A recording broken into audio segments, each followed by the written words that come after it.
Thank you to everybody joining us today. This is the 10th in our Entrepreneurs Education Collaborative series on COVID-19 small business recovery.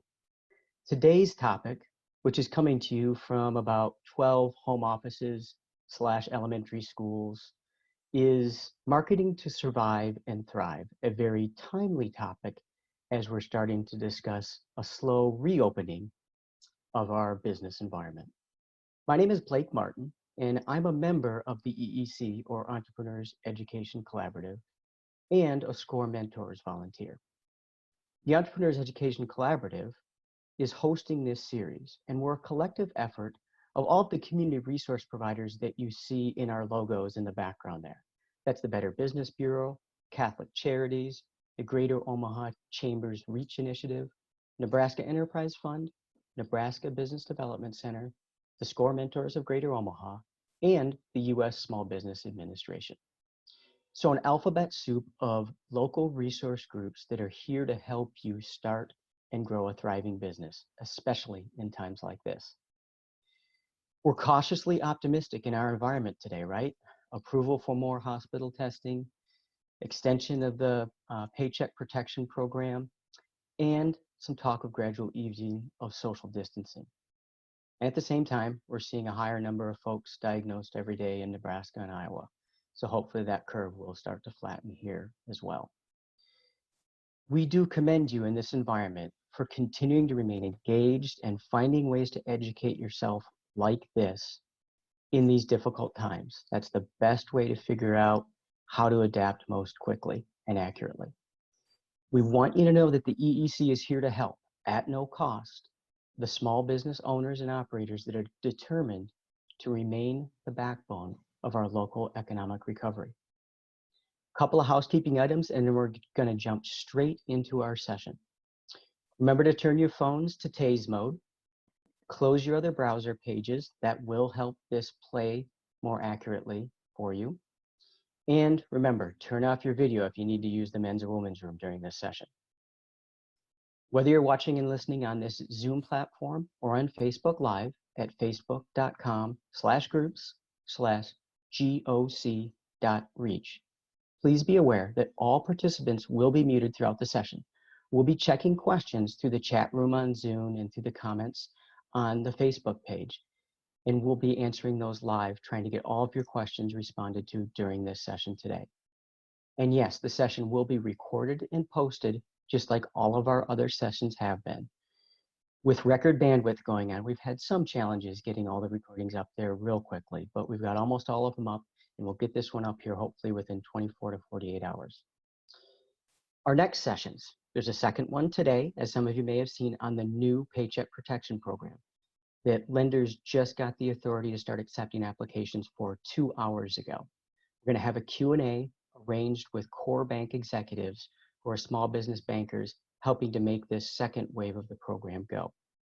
If you know anybody who missed out on the first wave of PPP, there's $310 billion in this second one, but most people think, the folks that are processing it, believe that it's going to go faster than the first one. So today is the day to get your application in. And then this Wednesday, tips to get the doors back open. Again, very timely. BC Clark with the Nebraska Enterprise Fund and her team will be talking at 11:30 on Wednesday, the 29th, about tips to get your doors back open. And let me say one other thing. The session with the PPP is at 4 o'clock today, and we'll be posting the link for both of these upcoming sessions in the chat room here during this session. Now, to today's feature. Pauline Stark and Tom Luke, both local business owners. So not just a philosophical session that you're going to have here on marketing to survive and thrive, but real life execution from small business owners who've done it themselves many times over. Our two presenters, Pauline Stark has spent decades helping local businesses build and execute successful marketing and sales plans through leadership roles at a number of different organizations like ACI Worldwide, the Omaha World Herald, Profit Star, Greater Omaha Chamber, and currently both through her company, Business Evolutions, and the SCORE Mentors of Omaha. Our second featured presenter today, Mr. Tom Luke, President of Luke Direct Marketing. He's a specialist in helping businesses generate customers through Facebook advertising, email marketing, and video production. In other words, all the forms we're able to use at the moment. Tom's been in digital marketing in Omaha for companies large and small since before most of us knew what digital marketing really was. It's about 20 years. So with no further ado, I'm going to hand the floor over to Pauline and Tom and thank them again for joining us today as our featured presenters. Thank you, Blake. It's really an honor to be with you. And I'm going to ask Samantha to move to the next slide, and we'll just hop right in and start talking about marketing because, you know, I know Tom and I both firmly believe that if you're not marketing, you're not growing. And in this environment, if you're not marketing, you're not really surviving.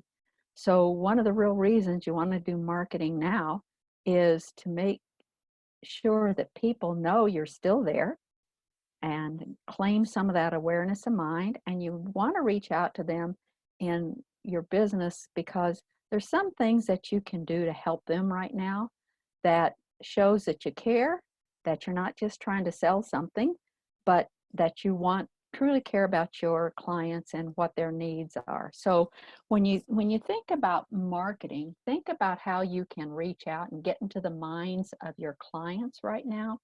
What are their needs? What do they want to do? What can you do to help them where they're at right now? And what's the best way to approach that?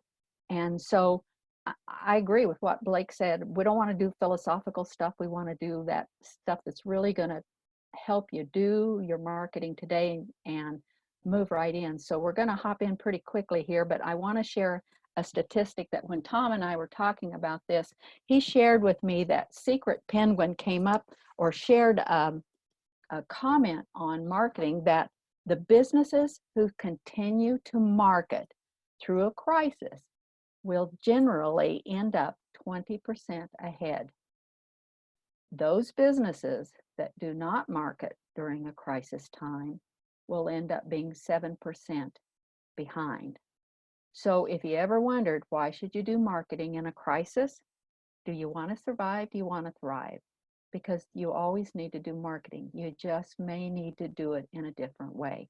And what we're going to talk about today are some of these tools that will really help you do your marketing in a cost-effective manner to reach your market and to help you to not only survive, but to thrive, because that's the important thing.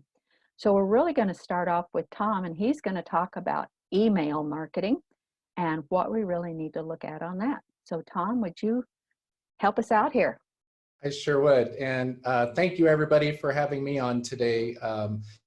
You know, all of the things that we're going to talk about today are in my top 5 that every business should be doing anyway, and it doesn't matter what size you are. And the stats that Pauline just mentioned were for a normal crisis, which we're not in a normal crisis right now. So I would imagine we'll find out down the road when they put numbers together that the numbers are going to even be higher, you know, because this is a crisis that's lasting months, not just a few days, you know, like a normal crisis would. So, so everything we talk about is, you know, to me, what I consider low-hanging fruit for marketing that we should all be doing. Email is the first one that, you know, we're going to talk about. And we know in general, and I've Googled this stat many times over the years, but we know it went up $1 from the last time that I Googled it. But in general, the return on investment for every email, every dollar spent in email, there's a $38 return on investment. And email marketing in general isn't an expensive medium. So it's one that, you know, everybody should be looking at, you know, collecting emails and staying connected.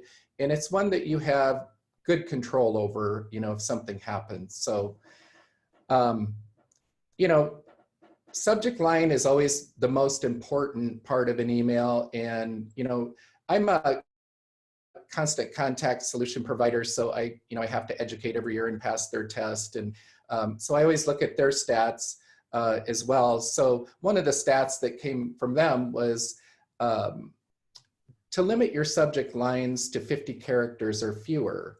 And they also now allow you to do an A/B split test on subject lines. So if you have an email or product or service that you're marketing consistently over months, it would be great to start testing those subject lines to get more people to open your email. So that to me is something everybody should look at. Make sure we know most people are reading emails on a mobile device now. So you wanna, when you prepare an email, you wanna make sure that it looks good on a mobile device as well. It was probably about 1.5 years ago, they came out with a stat that said, no more than 2 images and 20 lines of text is what works best now for an email. So at that point, I eliminated the word newsletter from my vocabulary because we no longer do newsletters. They should be short, to the point type communications. And they should, when you only have 20 lines of text or however, many lines you use, having it linked back to your website to drive traffic to your website, which is where you would then convert business. That's pretty much how I set up most emails for not only my own business, but for the companies that we do emails for. You want to drive traffic to your hub, to your website, where there's more information to convert that business. Customers are 2.1 times more likely to view a personalized message in an email. So we can also now, when you upload an email, say into Constant Contact or into whatever platform that you're using, you can include a name field, a first and last name field. You can also create tabs that allow you, if you know a particular email had interest in Facebook, you could create a Facebook tab and then pull all the emails with the Facebook tab in.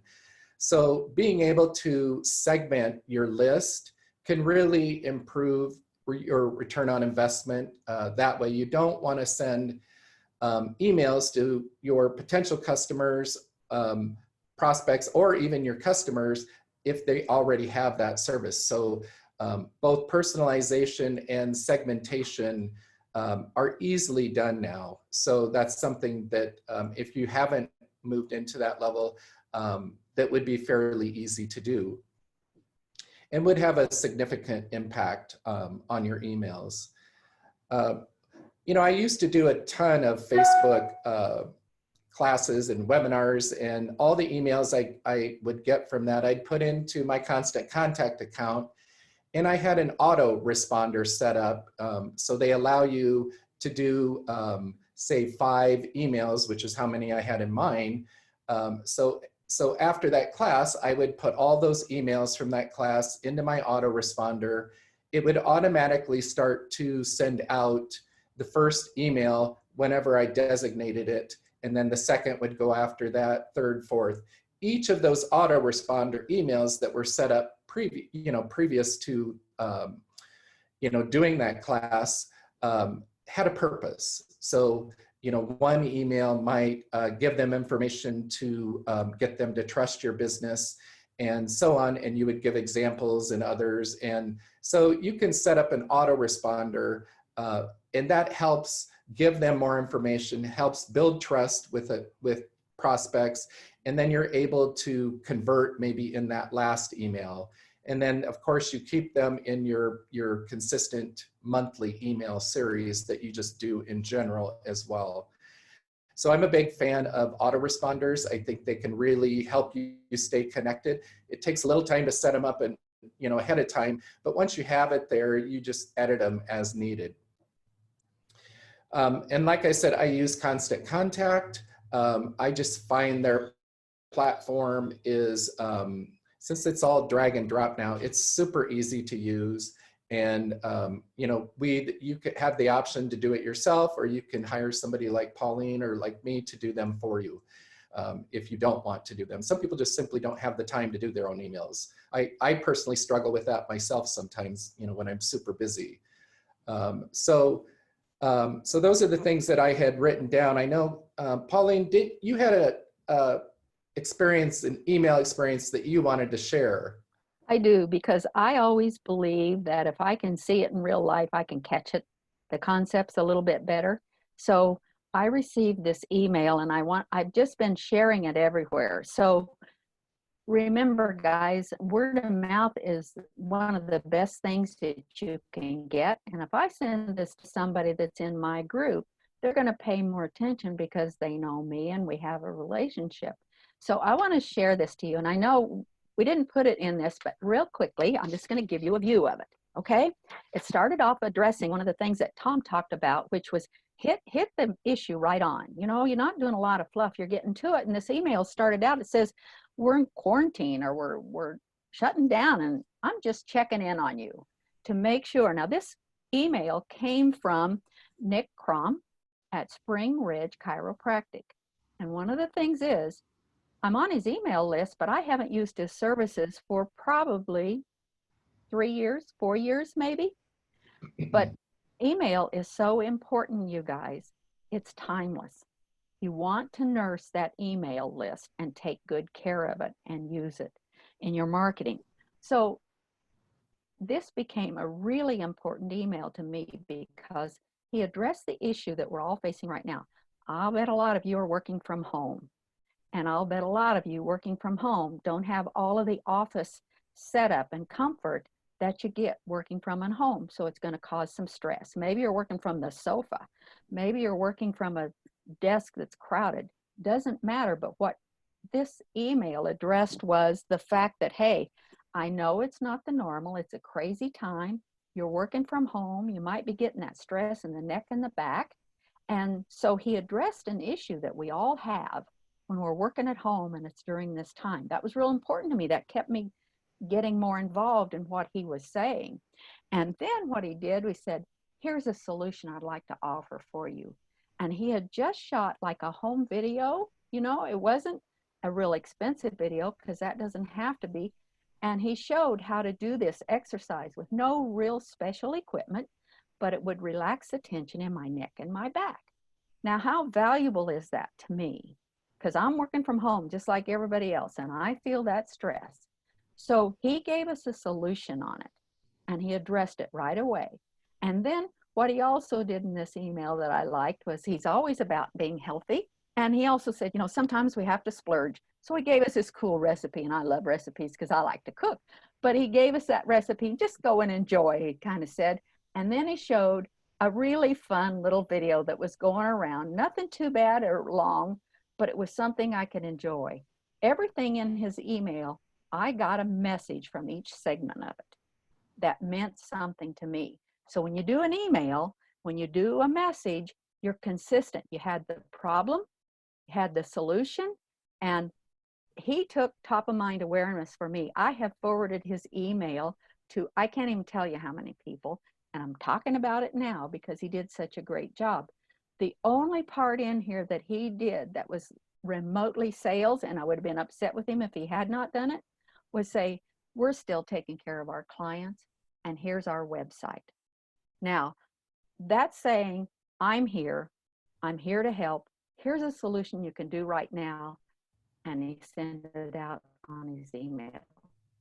Nurse that email list you guys have. Follow Tom's guidelines on how to do it, and follow the guidelines of this one, because you're getting into the heads of people where they really are thinking, you're solving that problem and going on. So that's a great email. If anybody wants to see it, I'd be happy to forward it on to you. So I think, Tom, that I'll step up and talk about PR. Because how many of you, what do you think when you hear the word PR or public relations? Most of the time, from my experience, people think, oh, it just costs a lot of money and I have to work really hard at it and I don't have it in my budget, and I could go on that for a long time.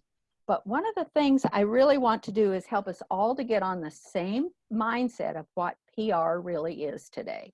And PR is the practice of deliberately managing the release and spread of information from an individual or a company to the public. So that's pretty simple. I want to make sure they know what I'm thinking about, and I want them to know a certain thing. So when you talk about PR, one of the things that you want to remember, and Tom mentioned this earlier, I think, was in being consistent. Always make sure any PR that you do is consistent with your values of your company, and make sure that you are really always true to that you're being specific and you're targeting it right. Just like anything we do in marketing, targeting and knowing our customers is good. So again, following the Pauline Stark theory of don't just talk to me about philosophy, give me some examples, I thought I would do that today. So one of the first things I wanted to talk to you about is a company called CSI Shirts. Now they do t-shirts and, you know, all of the tchotchkes, as we call it, when we're doing marketing, and they print on shirts and they do all of that. But what they also offer is a section called team sports or team site. And a client that orders something from them can put an item on there that's specific and they can sell it. Well, so you're saying, Pauline, this sounds like a sales commercial, but here's the good part. Here's where we get to the PR piece. They had a client, DC West High School here in the Omaha area, and one of the seniors wanted to sell a t-shirt to support the school and to support the students during this lockdown when they can't have proms and they can't have all of this. And so they bought this t-shirt and they put a name on it and put it up on the team sports side, and they sold it, and the profits that went into that went into a scholarship for one of the students in DC West. And all of that is great, isn't it? I mean, they cared, they were showing how to be involved, and they did something good. But here was the good part. A local media company picked it up and they made the local news. Well, that's pretty awesome in and of itself, because how many people right now can pay to get on TV and the radio and the newspaper? Goes deep in the budget. But that was positive PR because they were doing timely things. They were talking about things that people cared about. And then here's the other cool thing. They got picked up by Today, the Today Show. And I watched a little bit of it this morning. It was on. I'm sure if you don't watch the Today Show, you might have missed it. But their whole DC West got to do the virtual prom with Al Roker. And on it was a small bleep about the young man who did the shirts. Now that's really good PR, you guys. How often do you get a chance to talk on that level about things like that? But what they did, it was timely, it was helpful, and they were all creative. And then the other important part about PR that sometimes people don't do, make sure people know what you're doing. Don't just do something really great and helpful and don't tell anybody. So that's one of my favorite actions and events and PR stunts, because it's pretty amazing when you can get picked up on the national level simply because you wanted to do something good locally. That's an awesome thing. That's good PR. Another PR piece that I would like to talk about is, how many of you think about goodwill and what comes to your mind when you hear that? Because it wasn't very long ago that goodwill had some kind of negative press. Well, you know what? They've been working really hard to turn that around because the values of their company are important. So one of the things that they did, remember, timely, and they sent this information out in an email. They talked about, they built a partnership with Maxi Walker, the cleaners, and then Goodwill had 761 scrubs. Maxi Walker cleaned those, and then Goodwill, Maxi Walker delivered them to Bergen Mercy for the medical staff. Now, how cool is that?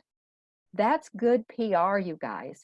And what's more, they did it, they built a relationship with someone else in the community. When I talk about PR, I'm not saying you have to have a really deep pockets and you have to do all of this, because they did it through email, they did it through personal contact, they did it through relationships. How great is that? So, okay, here's another example of timely and good PR. Anyone aware of the Action Coach? And you know what? They do a lot of great coaching for small businesses and they help them a lot. one of the things they've come up with right now during this time is they're doing a webinar on 5 points of things that you really need to do as a small business during this time, and it's totally free. They determined that it was beneficial for them to reach out and to support the small clients, the small businesses, and those who are wanting to market and survive and thrive, and they're doing this workshop. And so it's really a great thing because they're going to give you actionable items through 5 different webinars that you can associate with. So when you think about doing PR, think about something that you and your organization or company that can do that, you know, it's not going to cost you a lot of money, but you can use these tools we're talking about today and deliver it just like we're doing now. And I know Tom is really high on doing videos and reaching out and Facebook Live. So many ways that you can do PR right now that reaches the market. So think about that. Another quick one is Omaha Steaks. Now we all know about Omaha Steaks, right? It's grilling time, we got to be there. But Omaha Steaks did a couple of really good things, and the PR on this is really good. They're taking care of their employees, but not only that, they're reaching out and helping the restaurants. They're going to the restaurants in town, they're ordering foods to bring in to their employees because they had to have employees come back to help fulfill their orders. So they wanted to take really good care of their employees, and they wanted to support the community and the restaurant business because they're struggling right now, the restaurant businesses. That's really good PR, you guys. They put that out on media out and put it around, and it doesn't cost anything to do that. So when you think about doing PR, I want you to think about, what do I do that helps people in this economy? What can I do to help let people know about it? And these tools we're talking about will do that. I repeat that twice because it's kind of important. And the other thing I want to tell you about is I talked this morning with KETV, Channel 7, and they're doing a We're Open series. And I talked to him about recommending small businesses that are open now and how they will do some features on them. And they want to know, are you still open? What challenges are you facing? And what are you doing to face those challenges? And they give you a slot on KETV. Now, how many of you can afford to pay for an advertising spot on KETV? I don't see any hands going up here. So I'm thinking not many of us, but that would be a really great PR. And I'm going to use this as an example to say, don't be afraid to reach out to your media, especially now. They're looking for good human interest stories. They're looking for businesses that are doing things really different and unique and how they're surviving in today's market. One other PR thing that I want to just share real quickly is, you know, sometimes your employees are the best PR tool that you have in your company because they go out and they're among the community, they're doing their own thing. And just think about how important it is to have them spreading a good word. So I know there are a lot of businesses like Omaha Steaks that are doing really neat things for their employees. Even though they're paying them, they're doing something extra because they wanted to let them know they're appreciated. When you're doing something like that, never forget to let your employees know how much you appreciate them, their effort, and how they're doing great. And then don't forget to share it. We appreciate our employees. PR can be a great tool for you, not only to survive, because when people know you're doing the right things, you're living up to your values, they'll remember you when this economy opens. So I could talk a whole long time about PR because I love it and how it can really benefit a business, but I'm going to stop there because we only have an hour. And Tom has some really great stuff to share. So Tom, would you come back and talk to us about Facebook? I sure will. Thank you. That was really interesting. I love the examples, Pauline. PR is something I could probably do better at for my own company. So thank you for that. 6 years ago, I started focusing on Facebook because everything I was reading, in marketing, told me that it was going to be a big deal, and everybody else in my office is an expert at something else. So I let it fall on me. So I started taking classes and learning everything I could on it. And, now we do upwards of 400 business posts and ads a month. So it's a big part of what I do. It is the largest platform, which is why I start most businesses there, by 10 times the size. 66.9% of Americans are now on Facebook. So who'd ever thought, that we'd be dealing with, that type of a social platform. And, just like every other marketing meeting, we keep talking about, or marketing media, we keep talking about consistency. So I would just say it doesn't matter, whether you're doing emails, PR, Facebook, Google My Business. Consistency in all of these places is what we all have to be for our businesses to be successful. You can't just do one post on Facebook and think that, you're going to get some kind of business out of that. It doesn't work that way.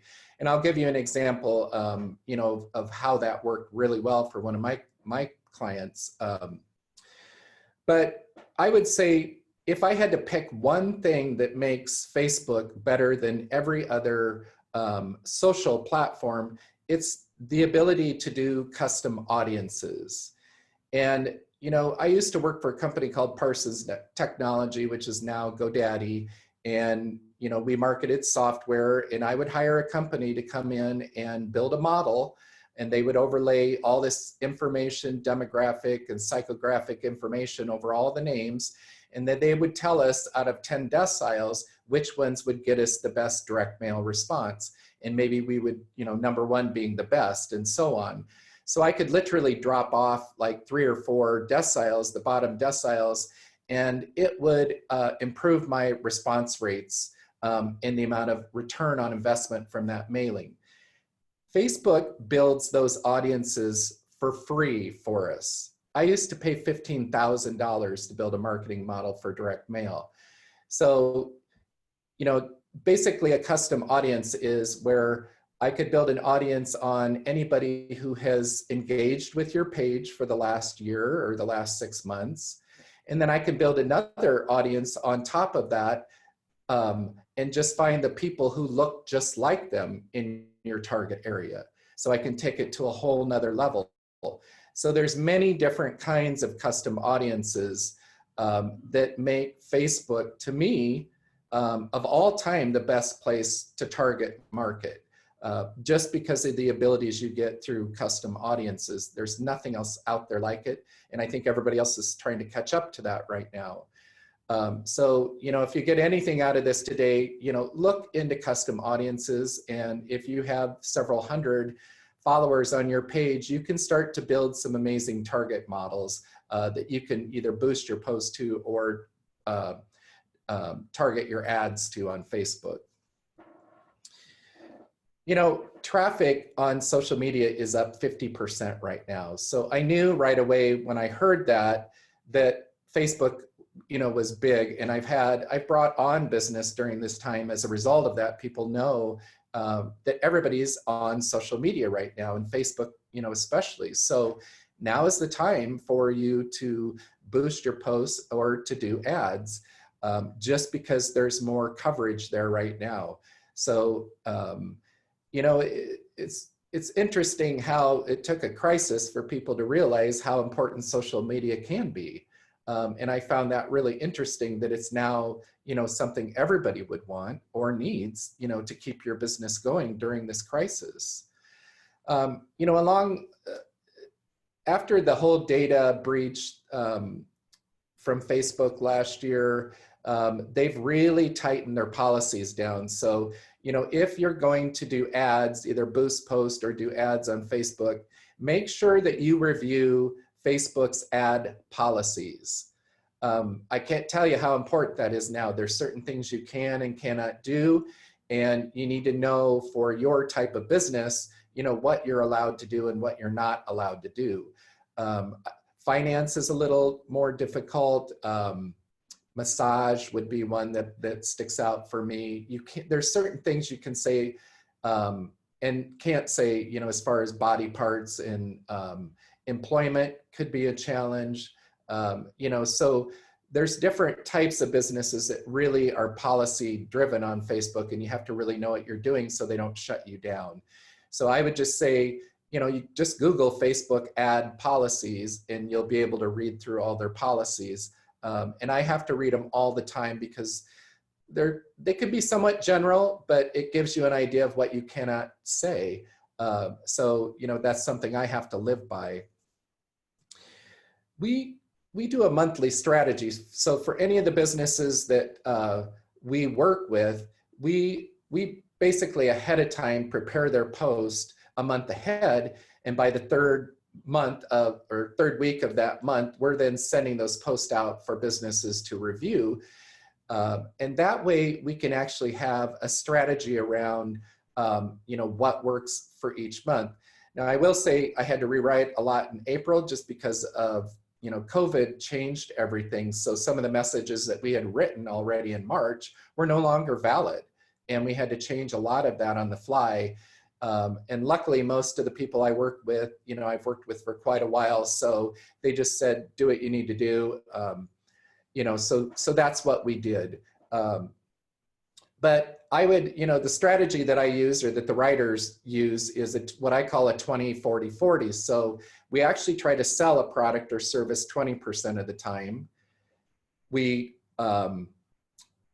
educate on their products and services 40% of the time, and we have fun related to their products and services the other 40% of the time.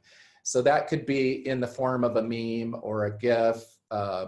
It could be just something clever, with some kind of a fun twist to it.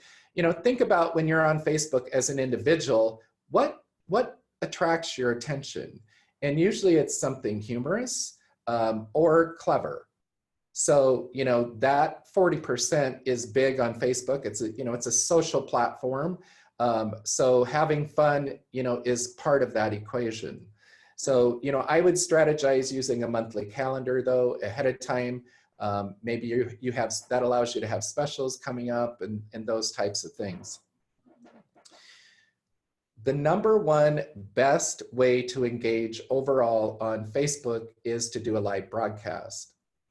So when COVID hit, in Farmhouse, everybody's probably heard of Farmhouse is one of our clients. And right away, I talked to Dan and told him we needed to do a live broadcast and tell everybody, how they were going to run their business moving forward through this. So he had never done a live broadcast. So I actually went over and, did an interview style with him where I just simply asked him questions and he answered them about, how are they cleaning the restaurant? Are they doing curbside delivery? What were the things that they were going to have to change? Are they going to, have their entire menu? Are they going to do pop-up style specials? What were the things? So if you go to Farmhouse's timeline, you'll see I have that pinned at the top. And for the rest of our clients, I reached out to all of them and I told them, make sure you tell people what you're doing different during this time and pin that to the top of your page. So a lot of people did that. They have rules, I have a pharmacist, so, they were no longer letting people come into the pharmacy. They even shut down their drive-through. So they were doing curbside, and they do deliveries. So, tell people, don't skirt COVID in your marketing messages, hit it head on and truthful and authentic to what you have to do for your business and do that socially. And I think you'll find that, people will still communicate well with you then. Pauline mentioned video and live, and I would just say, if I do a post on my timeline and I use an image, versus a post on my timeline where I use a short video, maybe that I did with my phone, the video post is going to outperform the image 3 to 4 times. If I do a live broadcast versus doing a video, the live broadcast will outperform the video 3 to 4 times. And the reason being, the live broadcast sends a notification out to all your followers. So, it literally sends them a notification where they can follow you at that time while you're live. So you want to stay live. You know, I think the last time I Googled it, they said 11 minutes, because you need to give, you have to have a purpose, number one, when you do a live broadcast, and you want to give people time, you know, to join you and to comment and to make it, you know, more of a live scenario. And you want to be authentic. You know, we're not actors. I'm not an actor, so I don't try to be one. I just tell my truth, my story. You know, so we all know our businesses and we know how they work. So we just, you know, share our information when we do live. Live is great for events and things like that as well. So I would just say, you know, focus on video and live to really grab attention. And then, you know, boosting post is another thing that I really don't do any post anymore for businesses that we don't boost. And the reason being is,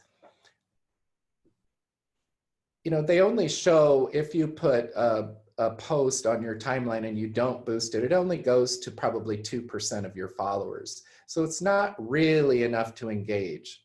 So we boost posts, you know, for $5 or $10, depending on the business. And we also boost them to those custom audiences. So I'm pulling in both, you know, people who have engaged with them previously, what you could call current customers or current followers, but we're also pulling in new prospects at the same time through these custom audiences. So that's how we grow their follower base, is by boosting their post. Or if we're doing an ad, it works the same way, you know, and ads don't show on the timeline. And there's lead ads where you can generate emails, you know, and load them up with your emails in an autoresponder. Emails are good, you know, to get off of Facebook. So there's ways to do that as well. When I do boost a post, we don't boost it for one day. We generally try to boost it for 4 days, because Facebook is so sponsor heavy now that if you just boost a post for $5 for one day, it's not going to get as much engagement as you want out of it. So if you do it for 4 days, it gives Facebook a chance to fit your post in between other things going on. Say if Pauline had a post out there for $10 that she boosted, and I had one out there for $5, they're going to show her post first if I'm sending it to the same person. So there's a lot of overlap that way. So you want to do that. So we boost post, and that's how we grow the business's followers. And like I said, lead ads, not too many of the businesses that I work with have landing pages, but you can also do a conversion ad where you do an ad and you send them to a landing page, and maybe you have more information or a video on this landing page, and you get them to sign up for a class, or it could be whatever. You could sell them a widget or sell them a service. And you also get their email at the same time by doing that. So there's lots of different types of ads on Facebook. But I would say the most common ones are, you know, the lead ad is honestly what I do the most, because it gets somebody the email by offering them a way to, you can offer them some type of valuable information. And in order for them to download that, they have to fill out their information on Facebook. Facebook actually autofills that. So it's very simple. Schulzberg, I've been running one where we're offering 25% off of to anybody, and they're a cheese company in Wisconsin. So we're offering 25% off discount off their first purchase if they've never purchased from their online store. So I've generated a whole lot of emails for that business that way. They really hadn't focused on email marketing. So we've grown their email base, you know, a lot that way. And it gets them to try their cheese, which is amazing cheese, by the way. They've been in business in Wisconsin since 1934. So if you want good cheese, go to Schulzberg. They are very good. So those are some of the things. I don't know, did anybody have any questions on Facebook that we could answer? Or are we waiting for questions to the end? Yeah, we have some questions coming in on chat. So, but we usually tend to do those at the end. So if you guys want to finish up your presentation, we can get to those whenever you're ready. All right. Well, do you just want me to continue on Google then? Yes, would you please? And I have to remind you, we're getting about 12:15, so we Okay. got to be a little prompt. All right, we'll whip through it then. So I would say the latest hotspot, if you will, we all know Google controls online, and so Google's page, business page, just like Facebook has a business page, is now Google My Business. And so it's a free opportunity. And I think it's the future of online marketing, honestly, to get your information out there for Google to use to help optimize you and help you be found, help your business to better be found. And it creates a box with your information, and you can upload images and videos.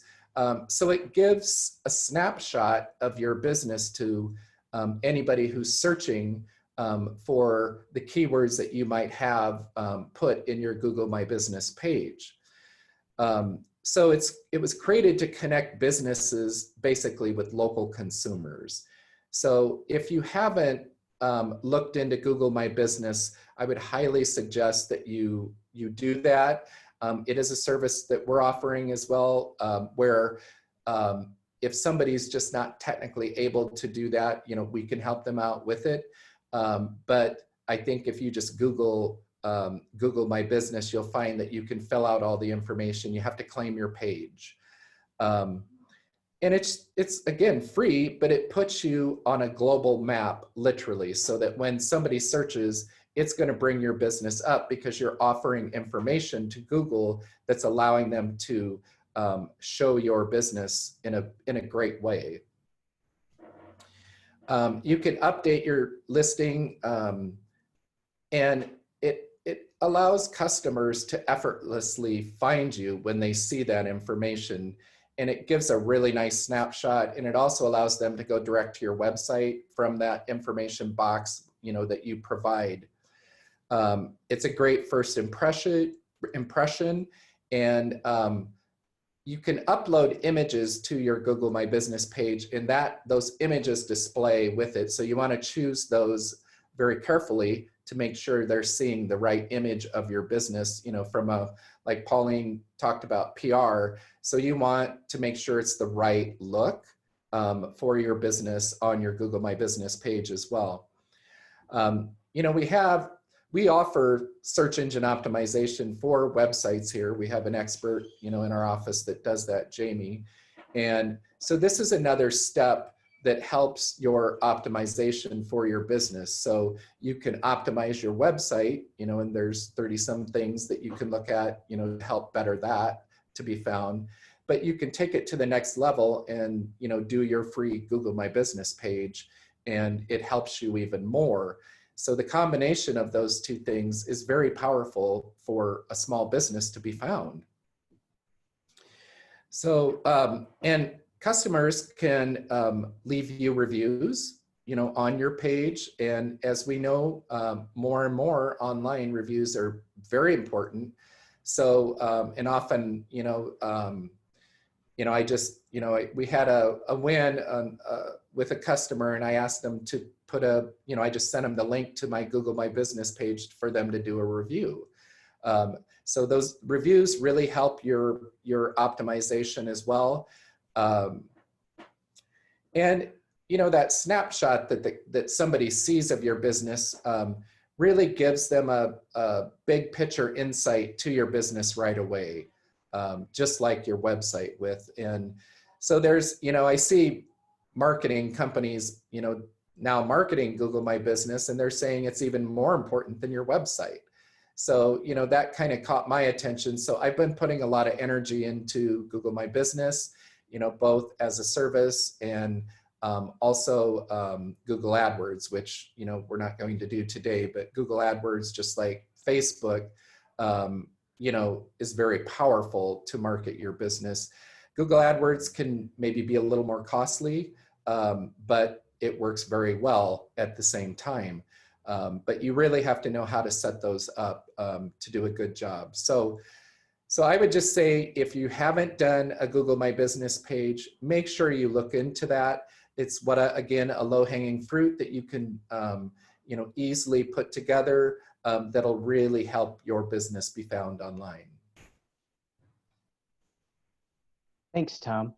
You guys have done a great job, by the way, of generating a lot of questions. So with exactly 10 minutes left, how about we jump right into fielding some of those questions? That sound good to both of you? Sounds good. All right, Samantha, I'll let you take over the Q&A. Well, I'm going to start from the very top, and I hope you guys don't mind children laughing in the background. We will start with, I've heard that Google has suspended reviews for a while. Do you know if it's been fully reinstated? I don't know that. I need to look at it, but yeah, that I did hear that. So I don't, I don't have an answer for that. I'm sorry. But I think it is true. They did suspend them. I just don't know if it's been put back.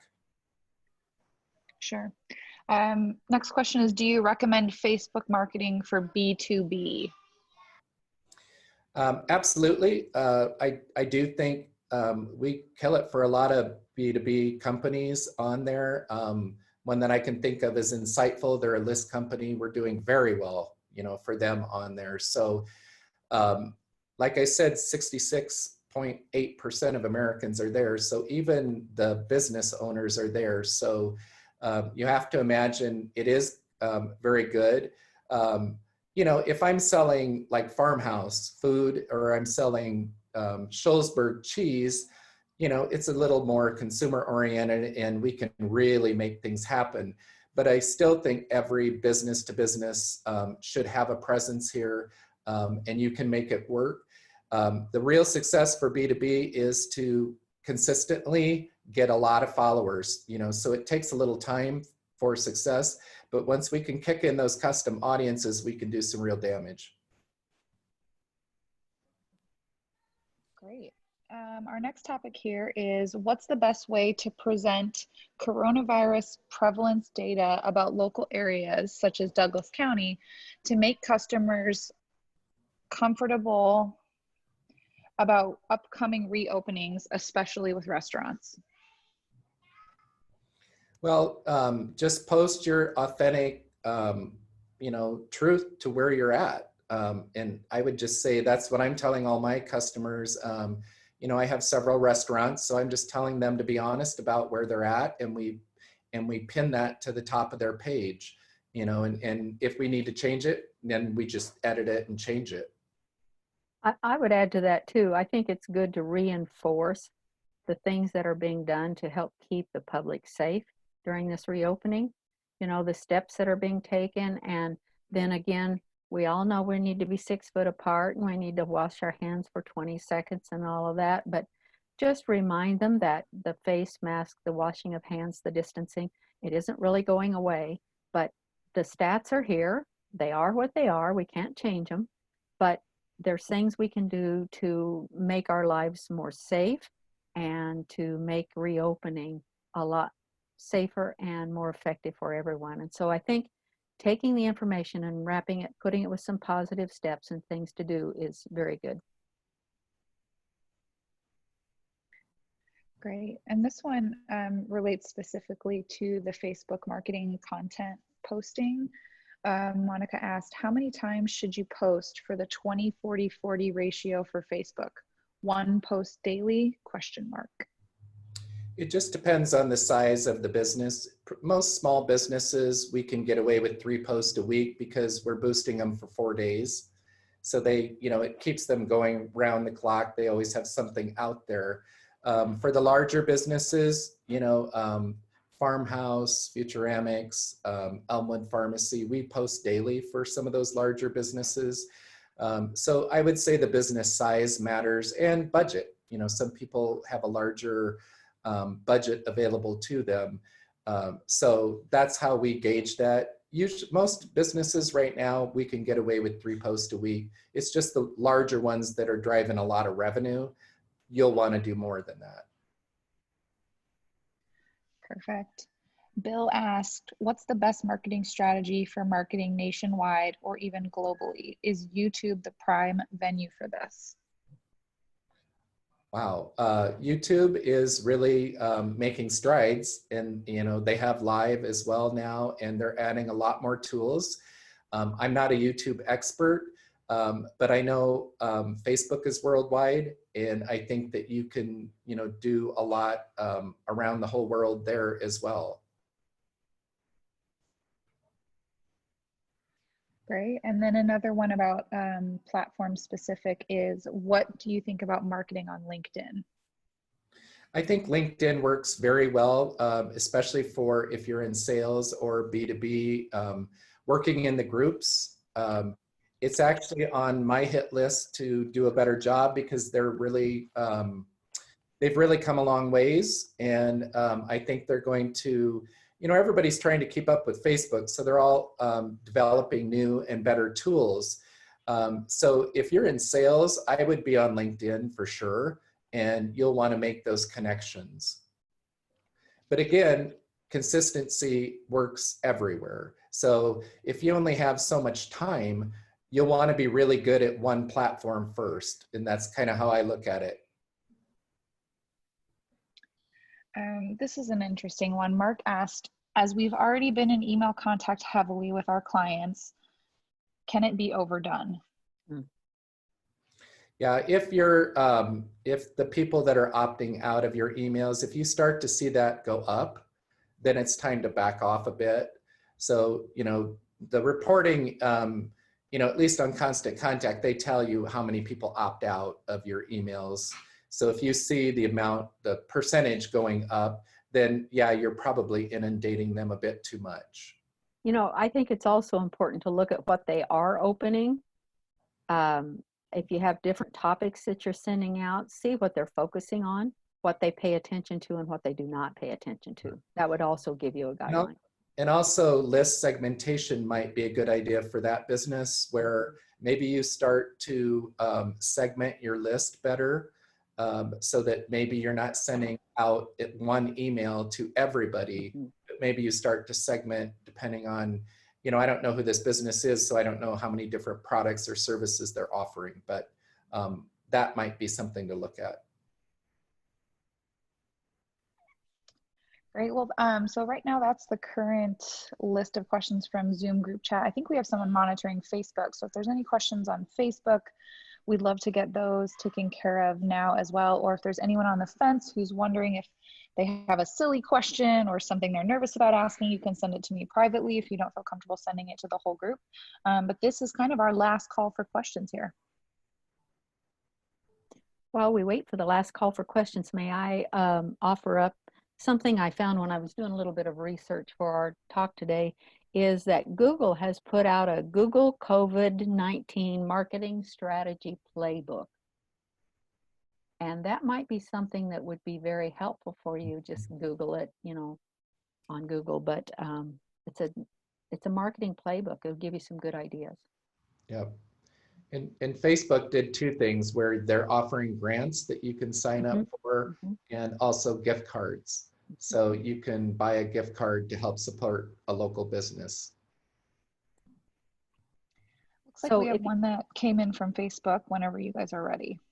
I'm ready, but I would ask you, Samantha, if you'd move to that last slide so people can know if they want to ask any specific questions, how they could reach Tom or me. That'd be great. Sorry to interrupt. Perfect. No, that's okay. I'm always nervous. Go ahead. I was just going to say, time-wise, this will be our last question. So feel free to take down these email addresses, folks, and the phone numbers if there are other questions. Perfect. Yep. This one's from Facebook.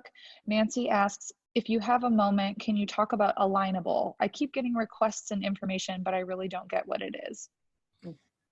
It's more of a local platform, and I get requests for it all the time. I did put, it wasn't really business focused as much as it was for consumers. So quite frankly, for me to give it attention, it needs, I know it works really well for a carpet cleaner. So it's more like neighborhood driven, that type stuff. And I think it is growing. So if you're the type of business that is consumer driven and offering, something that way, it might be something that you could look into. But for me, you know, I have to focus on the large platforms first. Thank you so much. We are right at the 12:30 mark, so we'll make that our last question and transition with another big thanks to Pauline Stark and Tom Luke. We really appreciate your timely insights. Thank all of you who attended today for your very helpful questions, very illuminating questions. In closing, recall that both the Q&A and the entirety of this session will be posted to our site, both pages on Facebook, both to the Entrepreneurs Education Collaborative on Facebook and also to the GOC, or Greater Omaha Chamber Reach Initiatives page on Facebook. So if you're watching on Facebook Live, it'll be posted to this same spot. Those are the two spots where this and all of our previous sessions, the videotapes, will be recorded there.